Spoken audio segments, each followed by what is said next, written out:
ଦୁଇଟା ଭିତରେ କ'ଣ ପାର୍ଥକ୍ୟ ରହିଛି, କ'ଣ ଡିଫରେନ୍ସ ଆମର ରହିଛି। ପିଲାମାନେ ସବୁବେଳେ ଆକାର ଯେଉଁଟା ଥିବ, ଆକାର କହିଲେ କ'ଣ ନା ସାଇଜ୍, ସାଇଜ୍ କହିଲେ ଛୋଟ ବଡ଼ ଏଭଳିଆ ସାଇଜ୍, ଜାଣିବାକୁ ଅସୁବିଧା ନାହିଁ। ଆକାର କହିଲେ ଛୋଟ ବଡ଼ ସାନ ସାଇଜ୍। ଆକୃତି କହିଲେ କ'ଣ, ତ୍ରିଭୁଜାକୃତି, ବର୍ଗାକୃତି, ଆୟତାକୃତି, ଏସବୁ ଦେଖିବା ପାଇଁ ସେ ଗୋଟେ ଜିନିଷ ଦେଖିବା ପରେ କେମିତି, ବର୍ଗାକୃତି ଦେଖିବା ପାଇଁ ଖେଳ ପଡ଼ିଆ, ଦେଖିବା ପାଇଁ ବର୍ଗାକୃତି,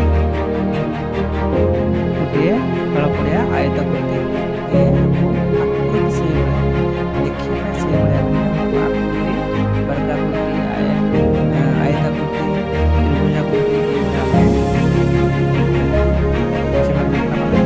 ଆକାର ସବୁବେଳେ ସାଇଜ୍ ରହିବ, ବଡ଼ ସାନ ରହିବ।